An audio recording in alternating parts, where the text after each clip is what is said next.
Hi friends, welcome back to my YouTube channel. ಎಲ್ಲರೂ ಹೇಗಿದ್ದೀರಾ? ನಾನು ಕೂಡ ಸೂಪರ್ ಆಗಿದ್ದೀನಿ. ನೀವು ಚೆನ್ನಾಗಿದ್ದೀರಾ ಅಂತ ಅಂದ್ಕೊಂಡಿದ್ದೀನಿ. ಇದು ಭಾನುವಾರದ ವ್ಲಾಗು. ಬೆಳಗ್ಗೆನೇ ಎದ್ದು ಟಿಫನ್ ರೆಡಿ ಮಾಡ್ತಾಯಿದ್ದೀನಿ. ಬೆಳಗ್ಗೆನೇ ಇದೇ ಇರುತ್ತೆ ಎಲ್ಲ ಹೆಣ್ಮಕ್ಳಿಗೂ. ಬೆಳಗ್ಗೆ ಆಯಿತು ಅಂದರೆ ಟಿಫನು, ಮಧ್ಯಾಹ್ನ ಆಯಿತು ಅಂದರೆ ಅಡುಗೆ, ಸಂಜೆ ಆಯಿತು ಅಂದರೆ ಅಡುಗೆ. ಇದೇ ಆಗಿಬಿಟ್ಟಿದೆ, ಎಲ್ಲ ಹೆಣ್ಮಕ್ಳಿಗೂ ಇದೇ ಆಗಿಬಿಟ್ಟಿದೆ. ನನಗಂತೂ ಈ ಕೆಲಸ ಮಾಡಿ ಮಾಡಿ ಫುಲ್ಲು ಬೇಜಾರಾಗಿದೆ. ಯಾವ ಕೆಲಸನೂ ಬೇಡ, ಏನೂ ಬೇಡ, ಸುಮ್ಮನೆ ಕೂತ್ಕೋಬೇಕು ಅನ್ನೋಷ್ಟು ಇದಾಗ್ತಾ ಇರುತ್ತೆ. ಆದರೆ ಏನು ಮಾಡೋದು, ಮನೇಲಿ ಮಾಡೋರು ಯಾರೂ ಇಲ್ಲ, ನಾವೇ ಮಾಡಬೇಕು ಏನೇ ಆದರೂ ಕೂಡ. ಅದಕ್ಕೆ ಇವತ್ತು ಎದ್ದು ನೆನ್ನೆ ಎಲ್ಲ ಐಟಮ್ಗಳು ಖಾಲಿಯಾಗಿರೋದೆಲ್ಲನೂ ಕೂಡ ತಂದಿದ್ದರು. ಅದನ್ನು ಸ್ವಲ್ಪ ಜೋಡಿಸ್ಬೇಕಿತ್ತು, ಇನ್ನೂ ಜೋಡಿಸಿಲ್ಲ. ಅಲ್ಲೇ ಬಿದ್ದಿದೆ ಎಲ್ಲ. ಈಗ ರವೆ ರೊಟ್ಟಿ ಮಾಡೋಣ ಅಂದ್ಬಿಟ್ಟು ಮಾಡ್ತಾಯಿದ್ದೀನಿ. ಹಸ್ಬೆಂಡ್ ಕೇಳಿದೆ, ಅವರು ಹೇಳಿದ್ರು ಬೀಟ್ರೂಟ್ ಪಲ್ಯ ಮಾಡಿಕೊಟ್ಬಿಟ್ಟು ರವೆ ರೊಟ್ಟಿ ಹಾಕ್ಕೊಡು ಅಂತ ಹೇಳಿದ್ರು. ಅದಕ್ಕೆ ಹಾಕ್ಕೊಡ್ತಾಯಿದ್ದೀನಿ. ನನಗಂತೂ ಈ ಬೀಟ್ರೂಟ್ ಪಲ್ಯ ಎಲ್ಲ ತಿನ್ನೋಕ್ಕೆ ಇಷ್ಟ ಇಲ್ಲ. ಬೀಟ್ರೂಟ್ ಅನ್ನೋದು ತುಂಬ ಆರೋಗ್ಯಕ್ಕೆ ಒಳ್ಳೆಯದು, ಬ್ಲಡ್ ಕೂಡ ಇದಾಗುತ್ತೆ ಅಂತ ಹೇಳ್ತಾರೆ. ಅದೇನು ನನಗೆ ಬೀಟ್ರೂಟ್ ಅಂದರೆ ನನಗಂತೂ ಸ್ವಲ್ಪನೂ ಇಷ್ಟನೇ ಇಲ್ಲ. ಅದಕ್ಕೆ ರವೆ ರೊಟ್ಟಿ ಮಾಡಿಬಿಟ್ಟು ಸ್ವಲ್ಪ ಬೀಟ್ರೂಟ್ ಪಲ್ಯ ಮಾಡೋಣ ಅಂತ ಮಾಡ್ತಾಯಿದ್ದೀನಿ. ನನಗೆ ಅಷ್ಟೇನು ಅಡುಗೆ ಏನೂ ಬರಲ್ಲ. ನಮ್ಮೂರ ಕಡೆ ಏನೇನು ಅಡುಗೆ ಮಾಡ್ತಾರೋ ಆ ಅಡುಗೆಗಳು ಮಾತ್ರ ನನಗೆ ಗೊತ್ತು ಅಷ್ಟೇ. ಬೇರೆ ಊರ ಕಡೆ ಮಾಡೋ ಅಡುಗೆ ಎಲ್ಲ ನನಗೆ ಅಷ್ಟು ಬರಲ್ಲ. ನಾನು ಫೋನಲ್ಲಿ ನೋಡ್ಕೊಂಡು ಮಾಡಿಕೊಡ್ತೀನಿ ಅಂದರೂ ಕೂಡ ನಮ್ಮ ಮನೇಲಿ ಇಷ್ಟಪಡಲ್ಲ. ಬೇಕಾ ನೀನು ಮಾಡ್ಕೊಂಡು ತಿನ್ನು, ನನಗೆ ಬೇಡ ಅಂತಲೇ ಹೇಳ್ತಾರೆ. ಅದಕ್ಕೆ ನಮ್ಮೂರಲ್ಲಿ ಏನೇನು ಅಡುಗೆ ಮಾಡ್ತಾರೋ ಅದನ್ನೇ ನಾನು ಮಾಡ್ತೀನಿ ಅಷ್ಟೇ. ನಮ್ಮ ಮನೆಯವ್ರಿಗೆ ಸ್ವಲ್ಪ ಹೆಲ್ಪ್ ಮಾಡಿ ಅಂತ ಹೇಳಿದೆ. ನನಗೆ ಈ ಬೀಟ್ರೂಟು ಕ್ಯಾರೆಟ್ ಅದೆಲ್ಲ ತುರಿಬೇಕು ಅಂದರೆ ಆಗೋದೇ ಇಲ್ಲ. ಎಷ್ಟೋ ಸಲ ಕೈಯೆಲ್ಲನೂ ಕೂಡ ಕುಯ್ಕೊಂಡು ಬಿಟ್ಟಿದ್ದೀನಿ. ನಮ್ಮ ಮನೆಯವರಾದರೆ ಕ್ಲೀನಾಗಿ ತುರ್ಕೊಡ್ತಾರೆ. ಆದರೆ ತುರಿರಿ ಅಂತ ಹೇಳಿದ್ರೆ ಅವರು ಬೇಕಾ ನೀನು ಮಾಡ್ಕೊ, ನಾನಂತೂ ಏನು ಕೆಲಸನೂ ಮುಟ್ಟಲ್ಲ ಇವತ್ತು ಅಂತ ಹೇಳಿದ್ರು. ಅದು ಅಲ್ಲದೆ ನಾನು ಟಿಫನ್ ಮಾಡೋಕ್ಕೆ ಮುಂಚೆನೇ ನಾನು ಆಲ್ರೆಡಿ ಬೆಳಿಗ್ಗೆನೇ 6 ಗಂಟೆಗೆ ಎದ್ದಿದ್ದೀನಿ. ದಿನ 6:15ಗೆ ಹೇಳ್ತಾ ಇದ್ದೆ, ಆದರೆ ಇವತ್ತು ಬೇಗನೆ ಸ್ವಲ್ಪ ಎದ್ದಿದ್ದೀನಿ. ಯಾಕೆ ಅಂತ ಗೊತ್ತಿಲ್ಲ.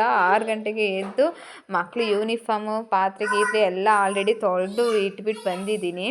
ಇವಾಗ ನಾನು ಟಿಫನ್ ರೆಡಿ ಮಾಡ್ತಾಯಿದ್ದೀನಿ. ಇವಾಗ ರವೆ ರೊಟ್ಟಿಗೆ ಬರೀ ರವೆ ಮತ್ತು ಸಾಲ್ಟ್ ಹಾಕ್ಬಿಟ್ಟು ಕಲಿಸ್ಬಿಟ್ರೆ ಅದು ಅಷ್ಟು ಚೆನ್ನಾಗಿರಲ್ಲ. ಆದರೆ ಅದಕ್ಕೆ ಸ್ವಲ್ಪ ಕ್ಯಾರೆಟ್ ತುರಿ ಮತ್ತು ಈರುಳ್ಳಿ, ಹಸಿಮೆಣ್ಸಿಕಾಯಿ, ಕೊತ್ತಂಬರಿ ಸೊಪ್ಪು, ಕರ್ಬೇವಿನ ಸೊಪ್ಪು ಈ ಥರ ಎಲ್ಲನೂ ಹಾಕ್ಕೊಂಡ್ರೆ ತುಂಬ ಚೆನ್ನಾಗಿರುತ್ತೆ. ಅದಕ್ಕೆ ಕ್ಯಾರೆಟ್ ಎಲ್ಲನೂ ಕೂಡ ತುರ್ಕೊಳ್ತಾ ಇದ್ದೀನಿ. ನೋಡಿ, ಇವಾಗ ನಾನು ಒಂದು 3 ಹಸಿಮೆಣ್ಸಿಕಾಯಿ ಕಟ್ ಮಾಡಿ ಇಟ್ಕೊಂಡಿದ್ದೀನಿ. ಸ್ವಲ್ಪ ಕೊತ್ತಂಬರಿ ಸೊಪ್ಪು ತೊಗೊಂಡಿದ್ದೀನಿ. ಮತ್ತು 2 ದೊಡ್ಡ ಸೈಜದು ಈರುಳ್ಳಿ ತೊಗೊಂಡಿದ್ದೀನಿ. ಸ್ವಲ್ಪ ಕ್ಯಾರೆಟ್ ತುರ್ಕೊಂಡಿದ್ದೀನಿ. ಜಾಸ್ತಿ ತುರಿಯೋಕ್ಕಾಗಲಿಲ್ಲ, ಸ್ವಲ್ಪನೇ ತುರ್ಕೊಂಡಿದ್ದೀನಿ. ಇದೆಲ್ಲನೂ ಹಾಕಿ ಸ್ವಲ್ಪ ಹೊತ್ತು ಕ್ಲೀನಾಗಿ ಅದನ್ನು ಎಲ್ಲನೂ ಕೂಡ ಮಿಕ್ಸ್ ಮಾಡಿಬಿಟ್ಟು ಸ್ವಲ್ಪ ಹೊತ್ತು ಇಟ್ಬಿಟ್ಟು ಆಮೇಲೆ ರೊಟ್ಟಿ ಹಾಕ್ಕೊಂಡ್ರೆ ಚೆನ್ನಾಗಿರುತ್ತೆ. ಇವಾಗ ಎಲ್ಲನೂ ಕೂಡ ನಾನು ಮಿಕ್ಸ್ ಮಾಡ್ತಾಯಿದ್ದೀನಿ. ರವೆ ರೊಟ್ಟಿಗೆ ಕಲಸಿಟ್ಟೆ. ಇವಾಗ ಬೀಟ್ರೂಟು ಪಲ್ಯ ಮಾಡಬೇಕಲ್ವಾ, ಅದಕ್ಕೆ ಬೀಟ್ರೂಟೆಲ್ಲನೂ ಕೂಡ ಕ್ಲೀನಾಗಿ ಸಿಪ್ಪೆ ಎಲ್ಲ ಒರೆದ್ಬಿಟ್ಟು ಅದನ್ನು ಕ್ಲೀನಾಗಿ ತೊಳ್ಕೊಂಡು ಅದನ್ನು ಕೂಡ ತುರ್ಕೊಳ್ತಾ ಇದ್ದೀನಿ. ಎಲ್ಲ ಒಬ್ಬರೇ ಮಾಡಬೇಕು ಅಂದರೆ ಸ್ವಲ್ಪ ಕಷ್ಟ ಆಗುತ್ತೆ. ಆಮೇಲೆ ಅಪ್ಪ ಬೇರೆ ಬಂದಿದ್ದರು. ಅಪ್ಪ ಬರ್ತಾರೆ ಅಂತ ನನಗೆ ಗೊತ್ತೇ ಇರಲಿಲ್ಲ. ಬೆಳಿಗ್ಗೆ 8 ಗಂಟೆ ಅಷ್ಟೊತ್ತಿಗೆ ಮನೆಗೆ ಬಂದಿದ್ದಾರೆ. ನಾನು ಅಡುಗೆ ಮನೆ ಒಳಗೆ ಕೆಲಸ ಮಾಡ್ಕೊಂಡು ನಿಂತಿದ್ದೀನಿ, ನಾನು ನೋಡೇ ಇಲ್ಲ. ನನ್ನ ಮಕ್ಕಳು ಈಚೆಗಡೆ ಅಪ್ಪ ಬತ್ತು ಅಂತ ಹೇಳ್ತಾ ಇದ್ದಾರೆ. ನನಗಂತೂ ಒಂಥರ ಶಾಕ್ ಆಗೋಯಿತು, ಒಂಥರ ಸರ್ಪ್ರೈಸ್ ಥರ ಆಗೋಯಿತು ನನಗೆ. ಅಪ್ಪ ಬರ್ತಾರೆ ಅಂತ ನೆನ್ನೆ ಬರ್ತೀನಿ ಅಂತ ಹೇಳಿತ್ತು. ಆದರೆ ನಾನು ಸುಮ್ಮನೆ ತಮಾಷೆಗೆ ಹೇಳ್ತಾ ಇರಬೇಕು, ಇವಾಗ ಗದ್ದೆ ಕೆಲಸ ಎಲ್ಲ ಇದೆ, ಸುಮ್ಮನೆ ತಮಾಷೆ ಮಾಡ್ತಾ ಬೇಕು ಅಂತ ನಾನು ಅಂದ್ಕೊಂಡೆ. ಆದರೆ ಅವರು ನಿಜ ಬಂದೇ ಬಿಟ್ಟಿದ್ದಾರೆ. ಇನ್ನೂ ಟಿಫನ್ಗೂ ಕೂಡ ರೆಡಿ ಮಾಡಿಲ್ಲ, ಏನೂ ಮಾಡಿಲ್ಲ. ಅದಕ್ಕೆ ಬೇಗ ಅವ್ರಿಗೆ ಟಿಫನ್ ಮಾಡ್ಕೊಳ್ಳೋಣ ಅಂದ್ಬಿಟ್ಟು ಬೇಗ ತುರಿತಾ ಇದ್ದೀನಿ. ಒಬ್ಬರ ಕೈಲೇ ಬೇಗ ಮಾಡೋಕ್ಕೂ ಆಗ್ತಾಯಿಲ್ಲ. ಮತ್ತು ಕಾಫಿ ಮಾಡ್ಕೊಳ್ಳೋಣ ಅಂತ ಅಂದ್ಕೊಂಡೆ. ಹಾಲು ಬೇರೆ ಒಡೆದೋಗ್ಬಿಟ್ಟಿತ್ತು. ನಮ್ಮ ಹಸ್ಬೆಂಡ್ ಕಾಫಿ ಮಾಡುವಾಗಲೇ ಅದು ಸ್ವಲ್ಪ ಒಡೆದೋಗ್ಬಿಟ್ಟಿತ್ತು. ಅದಕ್ಕೆ ಅಂಗಡಿಲಾದರೂ ತರಿಸ್ತೀನಿ ಅಂತ ಹೇಳಿದೆ. ನಮ್ಮಪ್ಪ ಬೇಡ, ನನಗೆ ಕುಡಿಯಲ್ಲ, ಹಲ್ಲು ಅಂತ ಹೇಳಿದ್ರು. ಅದಕ್ಕೆ ಬೇಗ ಟಿಫನ್ ಆದರೂ ಮಾಡ್ಕೊಳ್ಳೋಣ ಅಂದ್ಬಿಟ್ಟು ಬೇಗ ಇದು ಮಾಡ್ತಾಯಿದ್ದೀನಿ. ಆ ಎಣ್ಣೆ ಬೇರೆ ಖಾಲಿಯಾಗಿಬಿಟ್ಟಿದೆ. ಹೊಸ ಎಣ್ಣೆ ಡಬ್ಬ ಹೊಡೆಯೋಣ ಅಂದರೆ ಆ ಎಣ್ಣೆ ಡಬ್ಬನೂ ಕೂಡ ಹೊಡೆಯೋಕ್ಕೂ ಆಗ್ತಾಯಿರಲಿಲ್ಲ, ಬರ್ತಾನೇ ಇಲ್ಲ ಕ್ಯಾಪು. ಆಮೇಲೆ ಇರೋ ಎಣ್ಣೆಲೇ ಸ್ವಲ್ಪ ಅಡ್ಜಸ್ಟ್ ಮಾಡೋಣ ಅಂದ್ಬಿಟ್ಟು ಅದೇ ಎಣ್ಣೆನೇ ಸ್ವಲ್ಪ ಹಳೇದು ಎಣ್ಣೆ ಇತ್ತು. ಅದಕ್ಕೆ ಇದು ಮಾಡೋಣ ಅಂದ್ಬಿಟ್ಟು ಪಲ್ಯ ಮಾಡೋಣ ಅಂದ್ಬಿಟ್ಟು ಬೀಟ್ರೂಟ್ ಎಲ್ಲನೂ ಕೂಡ ಕ್ಲೀನಾಗಿ ತುರ್ಕೊಂಡು ಈರುಳ್ಳಿ, ಹಸಿಮೆಣ್ಸಿಕಾಯಿ, ಕೊತ್ತಂಬರಿ ಸೊಪ್ಪು ಎಲ್ಲನೂ ಕೂಡ ಅದಕ್ಕೂ ಕೂಡ ಕಟ್ ಮಾಡಿಕೊಂಡು ಇವಾಗ ಒಗ್ಗರಣೆ ಮಾಡ್ತಾಯಿದ್ದೀನಿ. ಅಪ್ಪ ಬರ್ತೀನಿ ಅಂತ ಹೇಳಿದ್ರು, ಆದರೆ ನಾನು ಸುಮ್ಮನೆ ತಮಾಷೆ ಅಂತ ಅಂದ್ಕೊಂಡೆ. ಆಮೇಲೆ ಬಂದ್ರಲ್ಲ, ಅದಕ್ಕೆ ಬೇಗ ಬೇಗ ಮಾಡೋಣ ಅಂದ್ಬಿಟ್ಟು ನಮ್ಮ ಹಸ್ಬೆಂಡ್ಗೂ ಕೂಡ ಲೇಟ್ ಆಗ್ತಾಯಿದೆ ಈ ಕಡೆ. ಎಲ್ಲರಿಗೂ ಒಂದೇ ಸಲ ಈ ಥರ ಭಾನುವಾರ ಟೈಮು, ಅದು ಅಲ್ಲದೆ ಮಕ್ಕಳೆಲ್ಲ ಮನೇಲೇ ಇರ್ತಾರೆ ಅಲ್ವಾ. ಈ ರವೆ ರೊಟ್ಟಿ, ಚಪಾತಿ, ಪೂರಿ ಇದೆಲ್ಲ ಮಾಡಬೇಕು ಅಂದರೆ ಒಂಥರ ತಲೆ ಕೆಟ್ಟು ಕೆರೆ ಹಿಡಿದ್ಬಿಡುತ್ತೆ ನನಗಂತೂ. ಅವರು ಸ್ವಲ್ಪ ಹೆಲ್ಪ್ ಮಾಡಿದರೆ ಬೇಗ ಆಗ್ತಾಯಿತ್ತು, ಆದರೆ ಅವರು ಒಂದು ಕೆಲಸನೂ ಕೂಡ ಇವತ್ತು ಮೊಟ್ಟೆಯಲ್ಲೇ ಎಲ್ಲ ನನಗೆ ಇದು ಮಾಡಿಬಿಟ್ರು. ಬೇಗ ಬೇಗ ಮಾಡೋಣ ಅಂದ್ಬಿಟ್ಟು ನಾನು ಕೂಡ ಈಗ ಬೀಟ್ರೂಟ್ ಪಲ್ಯಕ್ಕೆ ಅಂದ್ಬಿಟ್ಟು ಒಗ್ಗರಣೆ ಹಾಕ್ತಾಯಿದ್ದೀನಿ. ಸ್ವಲ್ಪ ಎಣ್ಣೆ ಹಾಕ್ಕೊಂಡಿದ್ದೀನಿ, ಬಾಣಲಿಗೆ ಎಣ್ಣೆ ಹಾಕ್ಕೊಂಡು ಅದಕ್ಕೆ ಸಾಸಿವೆ, ಹಸಿಮೆಣಸಿನ್ಕಾಯಿ, ಕೊತ್ತಂಬರಿ ಸೊಪ್ಪು, ಕರಿಬೇವಿನ ಸೊಪ್ಪು ಮತ್ತು ಕಡಲೆಬೇಳೆ, ಈರುಳ್ಳಿ ಎಲ್ಲನೂ ಕೂಡ ಹಾಕ್ಕೊಂಡು ಚೆನ್ನಾಗಿ ಫ್ರೈ ಮಾಡ್ತಾಯಿದ್ದೀನಿ. ನಾನು ಯಾವುದೇ ರೆಸಿಪಿಗೆ ಎಲ್ಲನೂ ತೋರಿಸ್ತಾ ಇಲ್ಲ, ಸುಮ್ಮನೆ ಮೇಲ್ಗಡೆ ಸ್ವಲ್ಪ ಸ್ವಲ್ಪ ಮಾಡ್ಕೊಂಡಿದ್ದೀನಿ ವಿಡಿಯೋ ಅಷ್ಟೇ. ಈರುಳ್ಳಿ, ಹಸಿಮೆಣಸಿನ್ಕಾಯಿ, ಕೊತ್ತಂಬರಿ ಸೊಪ್ಪು, ಕಡಲೆಬೇಳೆ ಎಲ್ಲನೂ ಚೆನ್ನಾಗಿ ಫ್ರೈ ಆದಮೇಲೆ ಈಗ ನಾನು ಬೀಟ್ರೂಟ್ ಹಾಕ್ಕೊಂಡು ಚೆನ್ನಾಗಿ ಮಿಕ್ಸ್ ಮಾಡ್ತಾಯಿದ್ದೀನಿ. ಮಿಕ್ಸ್ ಮಾಡಿಬಿಟ್ಟು ನಮಗೆ ರುಚಿಗೆ ತಕ್ಕಷ್ಟು ಉಪ್ಪು ಹಾಕ್ಕೊಂಡು ಸ್ವಲ್ಪ ಹೊತ್ತು ಬೇಯಿಸ್ಕೊಂಡ್ರೆ, ಅದೇ ಬೀಟ್ರೂಟಲ್ಲೇ ತುಂಬ ನೀರಿನಂಶ ಎಲ್ಲ ಇರುತ್ತೆ ಅಲ್ವಾ, ಅದಕ್ಕೆ ನೀರು ಹಾಕಬೇಕಾಗಿಲ್ಲ. ಹಾಗೆ ಚೆನ್ನಾಗಿ ಸ್ವಲ್ಪ ಹೊತ್ತು ಚೆನ್ನಾಗಿ ಹಸಿ ವಾಸನೆ ಹೋಗೋವರೆಗೂ ಚೆನ್ನಾಗಿ ಅದನ್ನು ಫ್ರೈ ಮಾಡಿಕೊಂಡು, ನಮಗೆ ರುಚಿಗೆ ತಕ್ಕಷ್ಟು ಉಪ್ಪು ಹಾಕ್ಕೊಂಡು ಸ್ವಲ್ಪ ಹೊತ್ತು ನೀರಿನಂಶ ಎಲ್ಲನೂ ಕೂಡ ಡ್ರೈ ಆಗೋವರೆಗೂ ಕೂಡ ಚೆನ್ನಾಗಿ ಫ್ರೈ ಮಾಡಿಕೊಂಡ್ರೆ ಅದು ಬೀಟ್ರೂಟ್ ಪಲ್ಯ ಕೂಡ ರೆಡಿ ಆಗುತ್ತೆ. ಕೊನೆಯಲ್ಲಿ ಸ್ವಲ್ಪ ಕೊತ್ತಂಬರಿ ಸೊಪ್ಪು, ಕಾಯಿ ತುರಿ ಎಲ್ಲನೂ ಕೂಡ ನೀವು ಹಾಕ್ಕೋಬೋದು. ನಾನು ಕಾಯಿ ತುರಿ ಏನೂ ಹಾಕ್ತಾಯಿಲ್ಲ, ತುರಿಯೋಕ್ಕಂತೂ ಆಗಲ್ಲ ಈಗ ಸದ್ಯಕ್ಕೆ, ಅದಕ್ಕೋಸ್ಕರ ನಾನು ಕಾಯಿ ತುರಿ ಏನೂ ಹಾಕ್ತಾಯಿಲ್ಲ. ಕೊತ್ತಂಬರಿ ಸೊಪ್ಪು ಲಾಸ್ಟೆಲ್ಲ ಹಾಕ್ಕೊಂಡು ಮಿಕ್ಸ್ ಮಾಡ್ತಾಯಿದ್ದೀನಿ ಅಷ್ಟೇ. ಬೀಟ್ರೂಟ್ ಪಲ್ಯ ಕೂಡ ರೆಡಿ ಆಯಿತು, ಮತ್ತು ಹಸ್ಬೆಂಡ್ಗೂ ಕೂಡ ಬಾಕ್ಸ್ಗೆ ಹಾಕಿ ಅವ್ರಿಗೆ ತಿನ್ನೋಕ್ಕೂ ಕೊಟ್ಟು ಅವ್ರನ್ನೂ ಕೂಡ ಕಳಿಸ್ದೆ ಕೆಲಸಕ್ಕೆ. ಇವಾಗ ಅಪ್ಪಂಗೆ ಅಂದ್ಬಿಟ್ಟು ರೊಟ್ಟಿ ಹಾಕ್ತಾಯಿದ್ದೀನಿ. ರೊಟ್ಟಿನ ನಾವು ಬೇರೆ ಯೂಟ್ಯೂಬಲ್ಲಿ ನಾನು ಸುಮಾರು ವೀಡಿಯೋ ನೋಡಿದ್ದೀನಿ. ರೊಟ್ಟಿ ಅಂದರೆ ಅವರು ಒಂದು ಪೇಪರ್ಗೆ ಹಾಕಿ ತಟ್ತಾರೆ, ಒಂಥರ ಚಪಾತಿ ಥರ ಮಾಡ್ತಾರೆ, ಹಿಟ್ಟು ಥರ ಮಾಡಿಬಿಟ್ಟು ಅದನ್ನು ಚಪಾತಿ ಥರ ಅದನ್ನು ತಟ್ತಾರೆ. ಆದರೆ ನಮ್ಮ ಊರ ಕಡೆ ಅಕ್ಕಿ ರೊಟ್ಟಿನೇ ಆಗಿರ್ಬೋದು, ಗೋಧಿ ರೊಟ್ಟಿನೇ ಆಗಿರ್ಬೋದು, ರವೆ ರೊಟ್ಟಿನೇ ಆಗಿರ್ಬೋದು, ರಾಗಿ ರೊಟ್ಟಿನೇ ಆಗಿರ್ಬೋದು, ಯಾವ ರೊಟ್ಟಿ ಆದರೂ ಕೂಡ ನಾವು ತವಾ ಕಲ್ ಮೇಲೆ ಹಾಕ್ಕೊಂಡು ಅದನ್ನು ಹೆಂಚು ಮೇಲೆ ಎಳಿಬೇಕಾಗುತ್ತೆ. ನಮ್ಮ ಊರ ಕಡೆ ಈ ಥರನೇ ರೊಟ್ಟಿ ಮಾಡೋದು, ಚಪಾತಿ ಥರ ಏನೂ ಸುಡೋದಿಲ್ಲ, ಏನೂ ಇಲ್ಲ. ಇವಾಗ ಅಪ್ಪಂಗೂ ಕೂಡ ನಾನು ರೊಟ್ಟಿ ಎಲ್ಲ ಮಾಡಾಯಿತು. ಅವರು ಬರೀ ಬೀಟ್ರೂಟಲ್ಲಿ ತಿಂತಾರೆ ಏನೋ ಅಂದ್ಬಿಟ್ಟು ಸ್ವಲ್ಪ ಚಟ್ನಿ ಕೂಡ ಮಾಡಿಬಿಟ್ಟು ಅಪ್ಪನಿಗೆ ರೊಟ್ಟಿ ಹಾಕ್ಕೊಡ್ತಾ ಇದ್ದೀನಿ. ಪಲ್ಯ, ಚಟ್ನಿ ಮತ್ತು ರೊಟ್ಟಿ ಎಲ್ಲನೂ ಕೂಡ ಮಾಡಿಬಿಟ್ಟು ಅಪ್ಪನಿಗೆ ಅಂತ ಕೊಡ್ತಾ ಇದ್ದೀನಿ. ಅವರು ಕೂಡ ತಿಂತಾ ಇದ್ದಾರೆ. ಈ ಕಡೆ ಮಧ್ಯಾಹ್ನಕ್ಕೆ ಊಟಕ್ಕೆ ಬೇಕು ಅಲ್ವಾ, ಅವರು ಇವತ್ತೇ ಹೋಗ್ತೀನಿ ಅಂತ ಹೇಳಿದ್ರು. ಬೆಳಗ್ಗೆ 8 ಗಂಟೆಲಿ ಬಂದರು, 3 ಗಂಟೆ ಬಸ್ಗೆ ಹೋಗ್ತೀನಿ ಅಂತ ಹೇಳಿದ್ರು. ಅದಕ್ಕೆ ನಾನು ಟಿಫನ್ ತಿಂದ್ಕೊಂಡು ನಿಂತ್ಕೊಂಡ್ರೆ ಅಪ್ಪಂಗೆ ಲೇಟಾಗಿಬಿಡುತ್ತೆ, ಆಮೇಲೆ ಊಟ ಮಾಡಿದೆ ಹಾಗೆ ಹೋಗಿಬಿಡ್ತಾರೆ ಅಂದ್ಬಿಟ್ಟು ಇವಾಗ ನಾನು ಅಪ್ಪನೇ ಅವರೆಕಾಯಿ ಮತ್ತು ತರಕಾರಿ ಎಲ್ಲ ಸ್ವಲ್ಪ ತಂದು ಕೊಟ್ಟಿದ್ದರು. ಅವರೆಕಾಯಿ ಎಲ್ಲ ಹಸಿ ಅವರೆಕಾಯಿ ಎಲ್ಲನೂ ಕೂಡ ಬಿಡಿಸ್ಕೊಂಡು ಸ್ವಲ್ಪ ಈಗ ಮಸಾಲೆ ರುಬ್ಕೊಳ್ಳೋಣ ಅಂದ್ಬಿಟ್ಟು ರುಬ್ತಾ ಇದ್ದೀನಿ. ಅವ್ರಿಗೂ ಕೂಡ ಬಸ್ಗೆ ಟೈಮ್ ಆಗುತ್ತೆ ಅಲ್ವಾ. ನಮ್ಮೂರಲ್ಲಿ ಸರಿಯಾಗಿ ಬಸ್ ಕೂಡ ಇರಲ್ಲ. ಟೈಮ್ ಪ್ರಕಾರ ಒಂದು 2-3 ಬಸ್ ಇದೆ ಅಷ್ಟೇ, ಬೆಳಗ್ಗೆ ಒಂದು ಮಧ್ಯಾಹ್ನ ಒಂದು ಅಷ್ಟೇ, ಸಂಜೆ ಟೈಮ್ ಕೂಡ ಇರಲ್ಲ. ಅದಕ್ಕೋಸ್ಕರ ಅವ್ರಿಗೆ ಫಸ್ಟು ಅಡುಗೆ ಎಲ್ಲ ಮಾಡಿಬಿಡೋಣ, ಆಮೇಲೆ ಬೇಕಿದ್ರೆ ನಾನು ಟಿಫನ್ ತಿನ್ನೋಣ ಅಂದ್ಬಿಟ್ಟು ಸಾಂಬಾರಿಗೂ ಕೂಡ ಅಡುಗೆಗೂ ಕೂಡ ರೆಡಿ ಮಾಡ್ತಾಯಿದ್ದೀನಿ ಬೇಗ ಬೇಗ. ಅವರೆಕಾಯಿ ಸಾಂಬಾರಿಗೆ ಶುಂಠಿ ಮತ್ತು ಬೆಳ್ಳುಳ್ಳಿ ಎರಡು ಕೂಡ ಮಿಕ್ಸ್ ಮಾಡಿ ರುಬ್ಕೊಂಡಿದ್ದೀನಿ. ಕಾಯೆಲ್ಲನೂ ಕಟ್ ಮಾಡಿಕೊಂಡು ಕಾಯಿಗೆ ಸ್ವಲ್ಪ ಚಕ್ಕೆ, ಲವಂಗ, ಒಂದೇ ಒಂದು ಟೊಮೊಟೊ ಮತ್ತು ಕೊತ್ತಂಬರಿ ಸೊಪ್ಪು ಹಾಕ್ಕೊಂಡು ನಾನು ಅದನ್ನು ರುಬ್ಕೊಳ್ತಾ ಇದ್ದೀನಿ.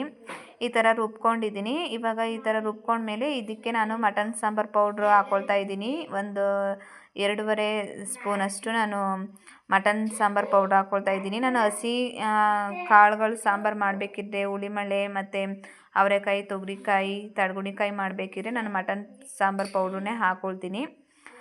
ಈಗ ಕಾಯಿ ಎಲ್ಲ ರುಬ್ಕೊಂಡೆ, ಸಾಂಬಾರಿಗೆ ಮಸಾಲೆ ಕೂಡ ರೆಡಿ ಮಾಡಿದೆ, ಮತ್ತು ಈ ಕಡೆ ಮಸಾಲೆ ಎಲ್ಲ ರೆಡಿ ಮಾಡಿಕೊಂಡು ಈ ಕಡೆ ತರಕಾರಿನೂ ಕೂಡ ಕಟ್ ಮಾಡ್ಕೊಳ್ತಾ ಇದ್ದೀನಿ. ಅವರೆಕಾಯಿ, ತೊಗರಿಕಾಯಿ ಯಾವುದೇ ಸಾಂಬಾರು ಆಗಿರ್ಬೋದು, ನಾನು ಪ್ರತಿಯೊಂದು ತರಕಾರಿನೂ ಕೂಡ ಹಾಕ್ತೀನಿ. ಬೇರೆಯವರೆಲ್ಲ ಹಸಿ ಕಾಳು ಸಾಂಬಾರುಗಳಿಗೆ ಆಲೂಗೆಡ್ಡೆ, ಬದನೆಕಾಯಿ ಎರಡೇ ಯೂಸ್ ಮಾಡ್ತಾರೆ, ಆದರೆ ನಾನಂತೂ ಎಲ್ಲ ಸಾಂಬಾರಿಗೂ ಕೂಡ ಎಲ್ಲ ತರಕಾರಿನೂ ಕೂಡ ಆ್ಯಡ್ ಮಾಡ್ತೀನಿ. ಇವಾಗ ತರಕಾರಿ ಕಟ್ ಮಾಡ್ಕೊಳ್ಳೋಣ ಅಂದ್ಬಿಟ್ಟು ತರಕಾರಿನೂ ಕೂಡ ಬಿಡಿಸ್ಬಿಟ್ಟು ಕಟ್ ಮಾಡ್ಕೊಳ್ತಾ ಇದ್ದೀನಿ. ಇವಾಗ ಒಂದು ಕುಕ್ಕರ್ ಇಟ್ಕೊಂಡಿದ್ದೀನಿ. ಆ ಕುಕ್ಕರ್ಗೆ ಸ್ವಲ್ಪ ಎಣ್ಣೆ ಹಾಕ್ಕೊಳ್ತಾ ಇದ್ದೀನಿ. ಎಣ್ಣೆ ಹಾಕ್ಕೊಂಡು ಎಣ್ಣೆ ಎಲ್ಲ ಚೆನ್ನಾಗಿ ಕಾದ್ಮೇಲೆ ನಾನು ಈರುಳ್ಳಿ ಹಾಕ್ಕೊಳ್ತಾ ಇದ್ದೀನಿ. ಒಂದು ಈರುಳ್ಳಿ ದೊಡ್ಡ ಸೈಜದ್ದು ಕಟ್ ಮಾಡಿ ಇಟ್ಕೊಂಡಿದ್ದೆ. ನೀವು ಬೇಕು ಅಂದರೆ ಈರುಳ್ಳಿ ಪೇಸ್ಟ್ ಬೇಕಿದ್ರೂ ಕೂಡ ಮಾಡ್ಕೋಬೋದು. ನಾನು ಇಲ್ಲಿ ಪೇಸ್ಟ್ ರುಬ್ಬಿ ನಾನು ಹಸಿ ಅವರೆಕಾಯಿ ಸಾಂಬಾರು ಮಾಡ್ತಾ ಇರೋದು. ಪೇಸ್ಟ್ ರುಬ್ಬಿ ಮಾಡೋದ್ರಿಂದ ತುಂಬ ಸಖತ್ತಾಗಿರುತ್ತೆ. ಈರುಳ್ಳಿ ಪೇಸ್ಟ್ ಬೇಕಿದ್ರೂ ಕೂಡ ಮಾಡ್ಕೋಬೋದು. ಇಲ್ಲಾಂದರೆ ಈರುಳ್ಳಿ ಹಾಕ್ಕೊಂಡು ಸ್ವಲ್ಪ ಅರಿಶಿನ ಹಾಕ್ಕೊಂಡು ಚೆನ್ನಾಗಿ ಫ್ರೈ ಮಾಡ್ಕೋಬೇಕು. ನೆಕ್ಸ್ಟು ಒಂದು 2 ಟೇಬಲ್ ಸ್ಪೂನಷ್ಟು ನಾನು ಶುಂಠಿ ಮತ್ತು ಬೆಳ್ಳುಳ್ಳಿ ಎರಡೂ ಕೂಡ ಮಿಕ್ಸ್ ಮಾಡಿ ರುಬ್ಬಿಟ್ಕೊಂಡಿದ್ದೆ. ಅದನ್ನು ಕೂಡ ಹಾಕ್ಕೊಳ್ತಾ ಇದ್ದೀನಿ. ಶುಂಠಿ ಬೆಳ್ಳುಳ್ಳಿ ಎಲ್ಲ ಚೆನ್ನಾಗಿ ಹಸಿ ವಾಸನೆ ಹೋಗೋವರೆಗೂ ಕೂಡ ಚೆನ್ನಾಗಿ ಫ್ರೈ ಆಗಬೇಕು. ಚೆನ್ನಾಗಿ ಫ್ರೈ ಆದಮೇಲೆ ನಾನು ಹಸಿ ಅವರೆಕಾಯಿ ಇದು ಎಲ್ಲನೂ ಕೂಡ ಬಿಡಿಸ್ಬಿಟ್ಟು ತೊಳೆದ್ಬಿಟ್ಟು ಇಟ್ಕೊಂಡಿದ್ದೆ. ಅದನ್ನು ಕೂಡ ಇವಾಗ ಹಾಕ್ಕೊಳ್ತಾ ಇದ್ದೀನಿ. ಅದು ಅವರೆಕಾಯಿ ಎಲ್ಲ ಸ್ವಲ್ಪ ಹಸಿ ಸ್ಮೆಲ್ ಎಲ್ಲ ಹೋಗಬೇಕು. ಅಲ್ಲಿವರೆಗೂ ಕೂಡ ಎಣ್ಣೆ ಬಿಟ್ಕೊಂಡು ಬೇಯೋವರೆಗೂ ಕೂಡ ಚೆನ್ನಾಗಿ ಅದನ್ನು ಫ್ರೈ ಮಾಡ್ಕೋಬೇಕಾಗುತ್ತೆ. ಬೇಕು ಅಂದರೆ ನೀವು ಈರುಳ್ಳಿ ಪೇಸ್ಟ್ ಕೂಡ ಮಾಡ್ಕೋಬೋದು. ನಾನು ಪೇಸ್ಟ್ ಹಾಕಿಲ್ಲ. ಈರುಳ್ಳಿ ಹಾಕ್ಬಿಟ್ಟು ಸ್ವಲ್ಪ ಅರಿಶಿನ ಹಾಕ್ಕೊಂಡು ಅದನ್ನು ಫ್ರೈ ಮಾಡ್ಕೊಂಡಿದ್ದೀನಿ. ನೆಕ್ಸ್ಟು ಚೆನ್ನಾಗಿ ಕಾಳೆಲ್ಲ ಚೆನ್ನಾಗಿ ಫ್ರೈ ಆದಮೇಲೆ ನಾನು ಎಲ್ಲ ಥರದ್ದು ತರಕಾರಿ ಕಟ್ ಮಾಡಿ ಇಟ್ಕೊಂಡಿದ್ದೆ. ಆಲೂಗೆಡ್ಡೆ, ಬದನೆಕಾಯಿ, ಕ್ಯಾರೆಟು, ಬೀಟ್ರೂಟು ಮತ್ತು ಬೀನ್ಸು ಎಲ್ಲ ಕೂಡ ಮಿಕ್ಸ್ ತರಕಾರಿನ ಹಾಕ್ತಾಯಿದ್ದೀನಿ ನಾನು. ಬೇರೆ ಕಡೆ ಎಲ್ಲ ನಮ್ಮ ಅಮ್ಮನೂರ ಕಡೆ ಎಲ್ಲ ಜಾಸ್ತಿ ಅವರು ಬದನೆಕಾಯಿ, ಆಲೂಗೆಡ್ಡೆ ಮಾತ್ರ ಯೂಸ್ ಮಾಡ್ತಾರೆ, ಬೇರೆ ತರಕಾರಿ ಯೂಸ್ ಮಾಡಲ್ಲ. ಆದರೆ ನಾನು ಎಲ್ಲ ಥರ ತರಕಾರಿನೂ ಕೂಡ ಹಾಕಿದ್ದೀನಿ. ತರಕಾರಿ ಎಲ್ಲ ಚೆನ್ನಾಗಿ ಎಣ್ಣೆ ಬಿಟ್ಕೊಂಡು ಚೆನ್ನಾಗಿ ಬೆಂದ ನಂತರ ನಾನು ಮಸಾಲೆ ರುಬ್ಬಿಟ್ಕೊಂಡಿದ್ನಲ್ಲ, ಚಕ್ಕೆ, ಲವಂಗ, ಕೊತ್ತಂಬರಿ ಸೊಪ್ಪು, ಟೊಮೊಟೊ, ಕಾಯಿ, ಅದು ಮಸಾಲೆ ರುಬ್ಬಿಟ್ಕೊಂಡಿದ್ನಲ್ಲ ಅದನ್ನು ಇವಾಗ ನಾನು ಹಾಕ್ಕೊಳ್ತಾ ಇದ್ದೀನಿ. ಹಾಕ್ಕೊಂಡು ನಿಮಗೆ ಎಷ್ಟು ತೆಳುವಾಗಿ ಬೇಕೋ ಅಷ್ಟು ತೆಳುವಾಗಿ ನೀರನ್ನ ಹಾಕ್ಕೊಂಡು ರುಚಿಗೆ ತಕ್ಕಷ್ಟು ಉಪ್ಪು ಹಾಕ್ಬಿಟ್ಟು ಒಂದು 3 ವಿಸಿಲ್ ಹೊಡಿಸ್ಕೊಂಡ್ರೆ ಸಾಂಬಾರು ಕೂಡ ರೆಡಿ ಆಗುತ್ತೆ. ಇದು ಸಾಂಬಾರು ಒಂದು ಕಡೆ ಸಾಂಬಾರಿಗೆ ಅಂತ ಇಟ್ಟಿದ್ದೀನಿ, ಇನ್ನೊಂದು ಕಡೆ ಅನ್ನಕ್ಕೆ ಅಂತ ಇಡ್ತಾ ಇದ್ದೀನಿ. ಯಾಕೆ ಅಂದರೆ ಒಂದೇ ಕುಕ್ಕರಲ್ಲಿ ಮಾಡ್ಕೊಂಡು ನಿಂತ್ಕೊಂಡ್ರೆ ಸ್ವಲ್ಪ ಟೈಮ್ ಆಗಿಬಿಡುತ್ತೆ ನಮ್ಮ ಅಪ್ಪನಿಗೆ. ಅದಕ್ಕೋಸ್ಕರ ಒಂದು ಕಡೆ ಮಸಾಲೆ ಎಲ್ಲ ಹಾಕ್ಬಿಟ್ಟು ಒಂದು ಕುಕ್ಕರಲ್ಲಿ ಸಾಂಬಾರಿಗೆ ಅಂತ ಇಟ್ಟಿದ್ದೀನಿ, ಇನ್ನೊಂದು ಕುಕ್ಕರಲ್ಲಿ ರೈಸ್ಗೆ ಅಂತ ಇಡ್ತಾ ಇದ್ದೀನಿ. ಅಕ್ಕಿನ ಕ್ಲೀನಾಗಿ ತೊಳ್ಕೊಂಡು ಸೋಸ್ಕೊಂಡು ಈಗ ಅಕ್ಕಿಗೂ ಕೂಡ ನಾನು ಅನ್ನಕ್ಕೆ ಅಂದ್ಬಿಟ್ಟು ಇಡ್ತಾ ಇದ್ದೀನಿ. ನಾನು ಅನ್ನಕ್ಕೂ ಕೂಡ ರುಚಿ ಹಾಕ್ತೀನಿ. ಬೇರೆಯವರೆಲ್ಲ ಅನ್ನಕ್ಕೆ ರುಚಿ ಹಾಕಲ್ಲ, ಆದರೆ ನಮಗೆ ಆವಾಗಲಿಂದ ರೂಢಿ ಆಗಿಬಿಟ್ಟಿದೆ. ಅನ್ನಕ್ಕೂ ಕೂಡ ನಾನು ಸ್ವಲ್ಪ ರುಚಿನ ಹಾಕ್ಕೊಂಡು ಈಗ ಅನ್ನಕ್ಕೂ ಕೂಡ ಇಡ್ತಾ ಇದ್ದೀನಿ. ಸಾಂಬಾರು ಕೂಡ ಕೂಗ್ತಾ ಇದೆ. ನಮ್ಮ ಅಪ್ಪಂಗೆ ಜಾಸ್ತಿ ಇದು ಅನ್ನ ಎಲ್ಲ ತಿನ್ನಲ್ಲ, ಅದಕ್ಕೋಸ್ಕರ ಬಿಸಿ ಬಿಸಿ ಮುದ್ದೆನಾದರೂ ಮಾಡ್ಕೊಳ್ಳೋಣ ಅಂತ ಮಾಡ್ತಾಯಿದ್ವಿ. ಮಟನ್ ಸಾಂಬಾರು, ಚಿಕನ್ ಏನಾದರೂ ತಂದು ಮಾಡ್ಬೋದಿತ್ತು, ಆದರೆ ಉಣ್ಮೆ ಆಗಿರೋದ್ರಿಂದ ಮಟನ್ ಚಿಕನ್ ಏನು ಮಾಡ್ತಾಯಿಲ್ಲ. ಹಸಿ ಅವರೆಕಾಯಿ ಸಾಂಬಾರಿಗೆ ಮುದ್ದೆ ಮತ್ತು ರೈಸ್ ಮಾಡ್ತಾಯಿದ್ದೀನಿ.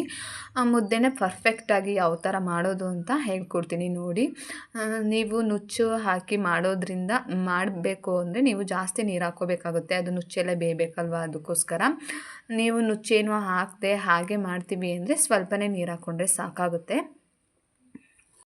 ನಾನು ಈಗ ಒಂದು ಮುದ್ದೆಗೆ ಎಷ್ಟು ಬೇಕೋ ಅಷ್ಟು ನೀರು ಹಾಕ್ಕೊಂಡಿದ್ದೀನಿ, ಸ್ವಲ್ಪನೇ ಹಾಕ್ಕೊಂಡಿದ್ದೀನಿ. ಹಾಕ್ಕೊಂಡು ಸ್ವಲ್ಪ ಹಸಿಟ್ಟು ಹಾಕ್ಕೊಂಡಿದ್ದೀನಿ, ರಾಗಿ ಹಸಿಟ್ಟು, ನಮ್ಮ ಕಡೆ ಹಸಿಟ್ಟು ಅಂತ ಹೇಳ್ತೀವಿ, ಅದನ್ನು ಹಾಕ್ಕೊಂಡಿದ್ದೀನಿ. ಅದು ಚೆನ್ನಾಗಿ ಉಬ್ಬಿ ಮೇಲೆ ಬರಬೇಕು, ಈ ಥರ ಉಬ್ಕೊಂಡು ಮೇಲೆ ಬರಬೇಕು. ಅಲ್ಲಿವರೆಗೂ ಕೂಡ ಯಾವುದೇ ಕಾರಣಕ್ಕೂ ಹಸಿಟ್ಟು ಹಾಕಬಾರ್ದು ರಾಗಿ ಹಿಟ್ಟನ್ನ. ಅದು ಚೆನ್ನಾಗಿ ಉಬ್ಬಿ ಮೇಲೆ ಬರುತ್ತೆ ಅಲ್ವಾ ಪಾತ್ರೆ ಮೇಲೆ, ಆವಾಗ ನಾವು ರಾಗಿ ಹಸಿಟ್ಟನ್ನ ಹಾಕ್ಕೋಬೇಕಾಗುತ್ತೆ. ನೀವು ರಾಗಿ ಹಿಟ್ಟು ಅಂತ ಹೇಳ್ತೀರೋ ಏನೋ ಗೊತ್ತಿಲ್ಲ, ನಾನು ರಾಗಿ ಹಸಿಟ್ಟು ಅಂತಲೇ ಹೇಳ್ತೀವಿ ನಮ್ಮ ಕಡೆ. ರಾಗಿ ಹಿಟ್ಟನ್ನ ಅದು ಚೆನ್ನಾಗಿ ಉಬ್ಬಿ ಮೇಲೆ ಬರುತ್ತಲ್ಲ ಪಾತ್ರೆ ಮೇಲೆ, ಆಮೇಲೆ ನಾವು ರಾಗಿ ಹಿಟ್ಟನ್ನ ಹಾಕ್ಕೋಬೇಕಾಗುತ್ತೆ. ಹಾಕ್ಕೊಂಡು ಅದು ಚೆನ್ನಾಗಿ ರಾಗಿ ಹಿಟ್ಟು ಮೇಲೆ ಚೆನ್ನಾಗಿ ನೀರು ಉಬ್ಬಿ ಬರಬೇಕು, ಮತ್ತು ಉಬ್ಬಿ ಬಂದು ಅದು ಸ್ವಲ್ಪ ಹೊತ್ತು ಬೇಯಿಸ್ಕೋಬೇಕಾಗುತ್ತೆ. ಹಸಿಟ್ಟು ಹಾಕಿದ ತಕ್ಷಣವೇ ನಾವು ಅದನ್ನು ತಿರುಗಬಾರ್ದು, ತಿರುಗಿಬಿಟ್ರೆ ಅದು ಬೇಬಿಂತಿ ಹಿಟ್ಟಾಗಿಬಿಡುತ್ತೆ. ಅದಕ್ಕೋಸ್ಕರ ಈ ಥರ ರಾಗಿ ಹಿಟ್ಟು ಹಾಕೊಂಡ್ಮೇಲೆ ಈ ಥರ ಚೆನ್ನಾಗಿ ಅದು ರಾಗಿ ಹಿಟ್ಟು ಮೇಲೆ ಚೆನ್ನಾಗಿ ಉಬ್ಬಿ ನೀರು ಬರಬೇಕು, ಅಲ್ಲಿವರೆಗೂ ಕೂಡ ಅದನ್ನು ಹಾಗೆ ಬಿಡಬೇಕು. ಚೆನ್ನಾಗಿ ಉಬ್ಬಿ ಮೇಲೆ ಬಂದ ಮೇಲೆ ಅದು ಸ್ವಲ್ಪ ಹೊತ್ತು ಒಂದು 5 ಮಿನಿಟ್ಸ್ ಆದರೂ ಕೂಡ ಅದು ರಾಗಿ ಹಿಟ್ಟು ಬೇಯಬೇಕಾಗುತ್ತೆ. ಆ ಥರ ಚೆನ್ನಾಗಿ ಉಬ್ಬಿ ಬಂದು ಚೆನ್ನಾಗಿ ಬೆಂದ ಮೇಲೆ ನಾವು ಹಿಟ್ಟಿಂದು ದೊಣ್ಣೆ ಇರುತ್ತೆ ಅಲ್ವಾ, ಅದರಲ್ಲಿ ನಾವು ತಿರ್ಕೋಬೇಕಾಗುತ್ತೆ. ನೋಡಿ ಈ ಥರ ಚೆನ್ನಾಗಿ ಉಬ್ಬಿ ಬಂದು ಈ ಥರ ಒಳಗಡೆ ಚೆನ್ನಾಗಿ ರಾಗಿ ಹಿಟ್ಟೆಲ್ಲ ಚೆನ್ನಾಗಿ ಬೇಯಬೇಕು. ಆಮೇಲೆ ನಾನು ಒಂದು ಸೌಟು ಇಲ್ಲಾಂದರೆ ದೋಸೆ ಹಲ್ಲೆ ಇರುತ್ತೆ ಅಲ್ವಾ, ಅದರಿಂದ ನಾನು ಹಿಟ್ಟನ್ನ ಮಾಡ್ತಾಯಿದ್ದೀನಿ. ನಮ್ಮ ಮನೇಲಿ ಇದಿಲ್ಲ, ಇದೇನಪ್ಪ ಹಿಟ್ಟಿಂದು ದೊಣ್ಣೆ ಅಂತ ಹೇಳ್ತಾರೆ ಅಲ್ವಾ, ಆ ಥರ ಇಲ್ಲ ನಮ್ಮ ಮನೇಲಿ.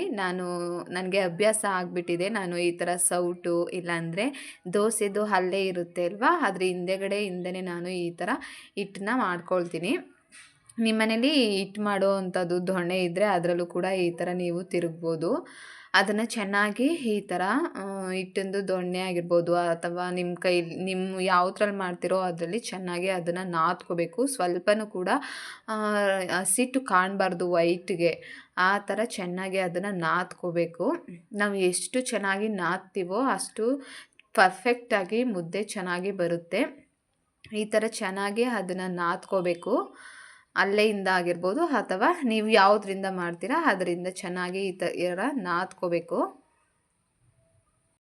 ಚೆನ್ನಾಗಿ ಸ್ವಲ್ಪನೂ ಕೂಡ ಹಸಿಟ್ಟು ಇಲ್ಲದೆ ಇರೋ ಥರ ಚೆನ್ನಾಗಿ ನಾದ್ಕೊಂಡಿದ್ದೀನಿ. ಇದನ್ನು ನಾವು ಸ್ವಲ್ಪ 5 ಮಿನಿಟ್ಸು ಅದು ಬೇಯೋಕ್ಕೆ ಅಂತ ಮಡಗಬೇಕು. ಒಲೆ ಮೇಲೆ ಇಡಬೇಕು. ಸ್ವಲ್ಪ ಲೋ ಫ್ಲೇಮಲ್ಲಿ ಇಟ್ಬಿಟ್ಟು ಅದನ್ನು ಗ್ಯಾಸ್ ಸ್ಟವ್ ಮೇಲೆ ಇಡಬೇಕು. ಅದು ಬೆಂದ ತಕ್ಷಣವೇ ಅದು ಹಿಟ್ಟು ಸ್ಮೆಲ್ ಬರುತ್ತೆ, ಗಮ್ ಅಂತ ಸ್ಮೆಲ್ ಬರ್ತಾ ಇರುತ್ತೆ.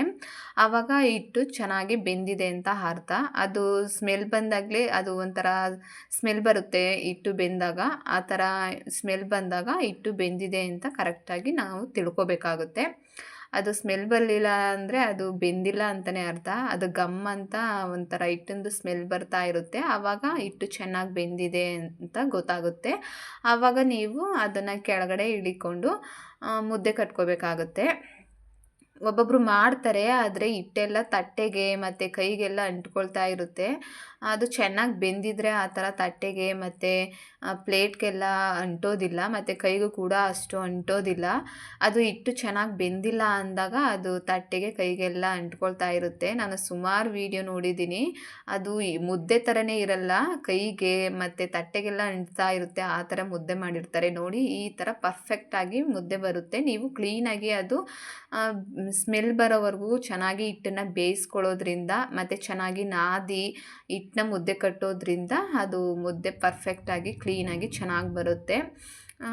ಇದನ್ನು ಅನ್ನ ಹಾಕ್ಬಿಟ್ಟು ಕೂಡ, ರಾತ್ರಿ ಅನ್ನ ಉಳಿದಿರುತ್ತಲ್ಲ ಅದನ್ನು ಹಾಕ್ಬಿಟ್ಟು ಕೂಡ ಮಾಡ್ಕೊಳ್ತಾರೆ. ಮತ್ತು ಅಕ್ಕಿ ನುಚ್ಚಿ ಇರುತ್ತೆ ಅಲ್ವಾ, ಅದನ್ನು ಬೇಯಿಸ್ಕೊಂಡು ಕೂಡ ಮುದ್ದೆ ಮಾಡ್ತಾರೆ. ಆದರೆ ನಮ್ಮ ಅಪ್ಪನ ಮನೇಲಿ ಮಾಡ್ತೀವಿ ಅನ್ನ ಮತ್ತು ನುಚ್ಚು ಹಾಕ್ಬಿಟ್ಟು. ಆದರೆ ಹಸ್ಬೆಂಡ್ ಅವ್ರ ಮನೇಲಿ ಮಾಡಲ್ಲ, ಅವರು ಈ ಥರ ರಾಗಿ ಹಿಟ್ಟೆ ತಿನ್ನೋದು. ಅದಕ್ಕೆ ನಾನು ಈ ಥರ ಮಾಡಿದ್ದೀನಿ. ನೀವು ನುಚ್ಚು ಹಾಕಿ ಅಕ್ಕಿ ನುಚ್ಚು ಹಾಕಿ ಮಾಡ್ತೀನಿ ಅಂದರೆ ಸ್ವಲ್ಪ ನುಚ್ಚೆಲ್ಲ ಬೇಯಬೇಕಲ್ವ, ಅದಕ್ಕೆ ಸ್ವಲ್ಪ ನೀರನ್ನ ಜಾಸ್ತಿ ಹಾಕ್ಕೊಂಡು ನುಚ್ಚು ಬೆಂದಾದಮೇಲೆ ನೀವು ಹಸಿಟ್ಟು ಹಾಕ್ಕೊಂಡು ಚೆನ್ನಾಗಿ ಬೇಯಿಸ್ಕೊಂಡು ಈ ಥರ ಮುದ್ದೆ ಮಾಡಿ ಚೆನ್ನಾಗಿರುತ್ತೆ. ನೋಡಿ, ನಾನು ಮುದ್ದೆ ಕಟ್ತಾ ಇದ್ದೀನಿ. ಒಂದು ಸ್ವಲ್ಪನೂ ಕೂಡ ಕೈಗೆ ಆಗಲಿ ಅಥವಾ ತಟ್ಟೆಗೆ ಆಗಲಿ ಎಲ್ಲೂ ಕೂಡ ಅಂಟ್ತಾ ಇಲ್ಲ. ಈ ಥರ ಇದ್ದರೆ ಮುದ್ದೆ ಪರ್ಫೆಕ್ಟಾಗಿ ಚೆನ್ನಾಗಾಗಿದೆ ಅಂತಲೇ ಅರ್ಥ. ಬೇರೆಯವರೆಲ್ಲ ಮುದ್ದೆ ಮಾಡ್ತಾರೆ, ಪ್ಲೇಟ್ಗೆಲ್ಲ ಅಂಟಿರುತ್ತೆ, ಕೈಗೆಲ್ಲ ಅಂಟ್ಕೊಂಡಿರುತ್ತೆ, ಅದನ್ನು ಮುದ್ದೆ ಅಂತ ಹೇಳೋದೇ ಇಲ್ಲ. ನೋಡಿ, ಈಗ ಪರ್ಫೆಕ್ಟಾಗಿ ಮುದ್ದೆ ಕೂಡ ರೆಡಿಯಾಗಿದೆ. ತುಂಬ ಚೆನ್ನಾಗಿ ಬಂದಿದೆ. ಒಂದು ಸ್ವಲ್ಪನೂ ಕೂಡ ತಟ್ಟೆಗೆ ಆಗಲಿ ಕೈಗೆ ಆಗಲಿ ಅಂಟಿಲ್ಲ. ಈ ಥರ ಒಂದು ಸಲ ನೀವು ಕ್ಲೀನಾಗಿ ರಾಗಿ ಹಿಟ್ಟನ್ನ ಚೆನ್ನಾಗಿ ಬೇಯಿಸ್ಕೊಂಡು ಮುದ್ದೆ ಮಾಡಿ ಪರ್ಫೆಕ್ಟಾಗಿ ಬರುತ್ತೆ. ಮತ್ತು ಮುದ್ದೆ ಕೂಡ ರೆಡಿ ಆಯಿತು. ಮತ್ತು ನಂಚ್ಕೊಳ್ಳೋಕ್ಕೆ ಏನಾದರೂ ಬೇಕು ಅಲ್ವಾ, ಅದಕ್ಕೆ ಮನೇಲಿ ಸ್ವಲ್ಪ ಇದು ಕ್ಯಾಪ್ಸಿಕಮ್ ಅಂದರೆ ದಪ್ಪಮೆಣ್ಸಿಕಾಯಿ ಇತ್ತು, ಒಂದೇ ಒಂದು ದೊಡ್ಡ ಸೈಜ್ದು. ಅದನ್ನೇ ಸಣ್ಣ ಸಣ್ಣಕ್ಕೆ ಪೀಸ್ ಮಾಡಿಕೊಂಡು ಬಜ್ಜಿ ಹಾಕ್ಕೊಳ್ತಾ ಇದ್ದೀನಿ.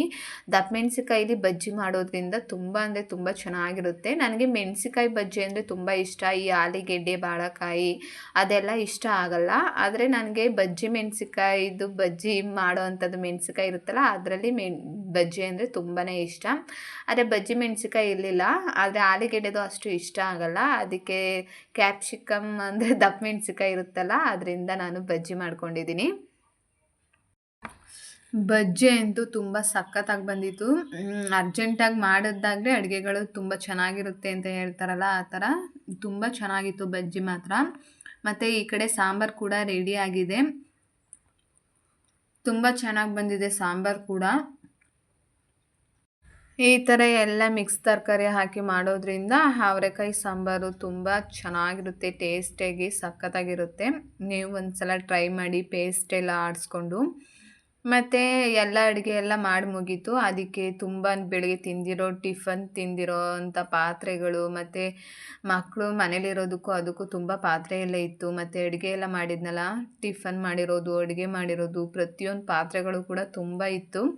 ಮಧ್ಯಾಹ್ನ ಟೈಮಲ್ಲಿ ನೀರು ಕೂಡ ಬರ್ತಾ ಇತ್ತು. ನಾನು ಅಡುಗೆ ಎಲ್ಲ ಮಾಡಿ ಮುಗಿಸೋಷ್ಟೊತ್ತಿಗೆ ಮಧ್ಯಾಹ್ನ ಆಗಿತ್ತು. ನಾನು ಇನ್ನೂ ಮುಖ ತೊಳೆದಿರಲಿಲ್ಲ, ಏನಿಲ್ಲ, ಸ್ನಾನ ಕೂಡ ಮಾಡಿರಲಿಲ್ಲ. ಒಂದೇ ಸಲ ಎಲ್ಲ ಮಾಡಿಬಿಟ್ಟು ಆಮೇಲೆ ಮಾಡೋಣ ಅಂದ್ಬಿಟ್ಟು ಮಾಡಿರಲಿಲ್ಲ. ಮತ್ತು ತುಂಬ ಪಾತ್ರೆ ಎಲ್ಲ ಇತ್ತು, ನೀರು ಬೇರೆ ಬರ್ತಾ ಇತ್ತು, ಅಡುಗೆ ಕೂಡ ರೆಡಿಯಾಗಿತ್ತಲ್ವ.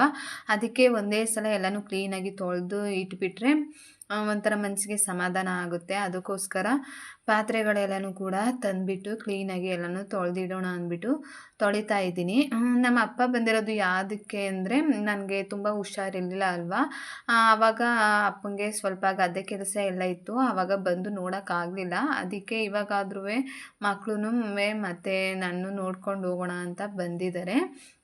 ಹುಷಾರಿಲ್ಲ ಅಂದಾಗ ಹಾಗೆ ಅಲ್ವಾ, ಅಪ್ಪ ಅಮ್ಮನಿಗೂ ಕೂಡ ಸ್ವಲ್ಪ ನೋವಾಗುತ್ತೆ, ಏನು ಎತ್ತು ಅಂತ ಸ್ವಲ್ಪ ಗಾಬರಿ ಕೂಡ ಆಗಿರುತ್ತೆ. ಅದಕ್ಕೋಸ್ಕರ ಬೆಳಗ್ಗೆನೇ ಬಂದಿದ್ದರು. ಮತ್ತು ನಾನು ಇರಿ ಅಂತ ಹೇಳಿದೆ, ಆದರೆ ಇರೋಕ್ಕಾಗಲ್ಲ, ಗದ್ದೆ ಕೆಲಸ ಇದೆ ಅಂದ್ಬಿಟ್ಟು ಹೋಗ್ತೀನಿ ಅಂದ್ಬಿಟ್ಟು ಅವರು ಕೂಡ ರೆಡಿ ಆಗ್ತಾಯಿದ್ದಾರೆ. ಟಿಫನ್ ಎಲ್ಲ ತಿಂದ್ಬಿಟ್ಟು ಮಲಗಿದ್ರು. ಇವಾಗ ಅಡುಗೆ ಎಲ್ಲ ಆಯಿತು, ಟೈಮ್ ಕೂಡ ಆಯಿತು, ಬಸ್ ಬರೋ ಟೈಮು. ಅದಕ್ಕೆ ನಾನೇ ನನ್ನ ಮಕ್ಳಿಗೆ ಹೇಳ್ಬಿಟ್ಟು ಹೇಳಿಸ್ದೆ ಊಟ ಮಾಡೋಕ್ಕೆ ಎದ್ದೇಳಿಸು ಅಪ್ಪನ್ನ ಅಂತ. ಅದಕ್ಕೆ ಊಟ ಕೊಡು ಅಂತ ಅಪ್ಪ ಕೇಳಿದ್ರು. ಅದಕ್ಕೆ ನನ್ನ ಮಗಳಿಗೆ ಇನ್ನೊಂದು ಸ್ವಲ್ಪ ಪಾತ್ರೆ ಇದೆ, ತೊಳ್ಕೊಂಡು ಬಾ, ನಾನು ಅಪ್ಪನಿಗೆ ಊಟ ಹಾಕ್ಕೊಡ್ತೀನಿ ಅಂತ ಹೇಳಿದೆ. ಅದಕ್ಕೆ ಆಯಿತು ಮಮ್ಮಿ, ಹಾಕ್ಕೊಡೋಗು, ನಾನು ತೊಳ್ಕೊಂಡು ಬರ್ತೀನಿ ಅಂತ ಹೇಳಿದ್ಲು. ಅದಕ್ಕೆ ಅವಳು ಕೂಡ ಪಾತ್ರೆ ತೊಳೆಯೋಕ್ಕೆ ಅಂತ ಹೋದ್ಲು. ನಾನು ಕೂಡ ಅಪ್ಪನಿಗೆ ಊಟ ಹಾಕ್ಕೊಡೋಣ ಅಂದ್ಬಿಟ್ಟು ಹೋದೆ. ಬಿಸಿ ಬಿಸಿ ಮುದ್ದೆ ಮತ್ತು ಹಸಿ ಅವರೆಕಾಯಿ ಸಾಂಬಾರು, ಬಜ್ಜಿ ಎಲ್ಲನೂ ಕೂಡ ಹಾಕ್ಕೊಟ್ಟೆ. ಬೇಡ ಅಂತ ಹೇಳ್ತಾಯಿದ್ರು ಊಟನ, ಆದರೆ ನಾನೇ ಸ್ವಲ್ಪ ಮಾಡಿ ಮುದ್ದೆ ಮಾಡಿದ್ದೀನಿ ಬಿಸಿ ಬಿಸಿ ಅಂತ ಹೇಳಿಬಿಟ್ಟು ಅಪ್ಪನಿಗೆ ಊಟ ಕೂಡ ಹಾಕ್ಕೊಟ್ಟೆ. ಅವರು ಕೂಡ ಊಟ ಮಾಡಿಕೊಂಡು ಎದ್ದು ರೆಡಿಯಾಗಿದ್ದಾರೆ. ನನ್ನ ಮಕ್ಕಳಂತೂ ಹೋಗ್ಬೇಡಪ್ಪ, ನಾಳೆ ಹೋಗು ಅಂತ ಹೇಳ್ತಾಯಿದ್ರು. ಆದರೆ ಇನ್ನೊಂದು ಸಲ ಬಂದಾಗ ಉಳ್ಕೊಳ್ತೀನಿ, ಇವಾಗ ಕೆಲಸ ಇದೆ, ಗದ್ದೆ ಕೆಲಸ ಅಂದ್ಬಿಟ್ಟು ಅಪ್ಪ ಕೂಡ ಹೋಗ್ತಾ ಇದ್ದಾರೆ. ಮತ್ತು ಅಂಗಡೀಲಿ ತಿಂಡಿ ತಗೊಡ್ತೀನಿ ಬನ್ನಿ ಅಂದ್ಬಿಟ್ಟು ನನ್ನ ಮಕ್ಕಳು ಕರ್ಕೊಂಡು ಅಪ್ಪ ಬಸ್ ಹತ್ತಕ್ಕೆ ಅಂತ ಹೋಗ್ತಾ ಇದ್ದಾರೆ. ಇಷ್ಟೇ ಇವತ್ತಿನ ವ್ಲಾಗು. ಈ ವ್ಲಾಗ್ ಇಷ್ಟ ಆಗಿದೆ, ಪ್ಲೀಸ್ ಲೈಕ್ ಕೊಟ್ಟು ಕಮೆಂಟ್ ಹಾಕಿ.